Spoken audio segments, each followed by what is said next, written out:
भारताची कृषी निर्यात वाढ आणि प्रमुख घटक.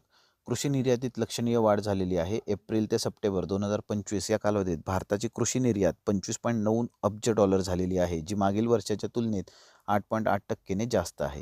एकूण व्यापारी निर्यातीत फक्त 0.1% वाढ झालेली असताना कृषी क्षेत्राची कामगिरी लक्षणीय आहे.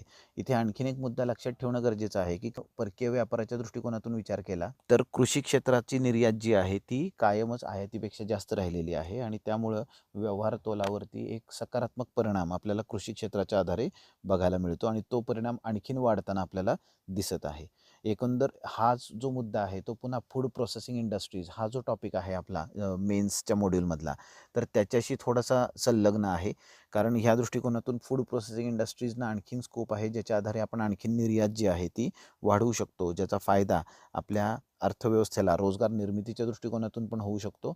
त्याचबरोबर व्यवहार तूट आणखीन कमी करण्याच्या दृष्टिकोनातून सुद्धा चांगला होताना दिसू शकतो. निर्यात वाढीचे मुख्य चालक काय आहेत बघा. नॉन बासमती तांदूळ निर्बंध उठवल्यामुळे निर्यातीत 27.53% वाढ झाली. सागरी उत्पादने जी आहेत मराईन प्रोडक्ट्स त्याच्यामध्ये 17.4% वाढ झालेली आहे.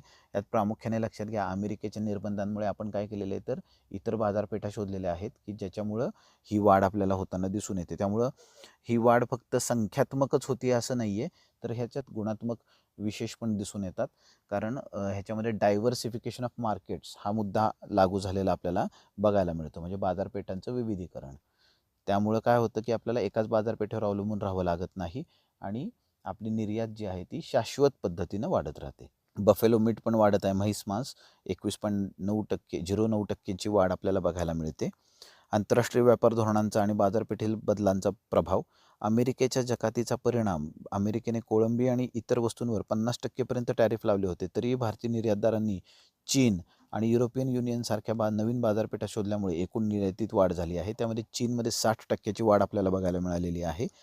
आयात ट्रेंड्सचे विश्लेषण. खाद्यतेल जे आहे व्हेजिटेबल ऑइल्स त्याची आयात 13.46% वाढलेली आहे. कृषी आयात आणि निर्यात धोरणे. देशात बंपर पीक आल्यामुळे डाळींची आयात 52.8% घटली आहे. APEDA agriculture and processed food products export development authority कृषी आणि प्रक्रिया केलेल्या अन्न उत्पादनांच्या निर्यातीला चालना देणारी संस्था आहे, आपल्याला माहिती असलं पाहिजे. डायव्हर्सिफिकेशन. एकाच देशावर अवलंबून न राहता अनेक देशांशी व्यापार करणे हे धोरणात्मकदृष्ट्या सुरक्षित असते.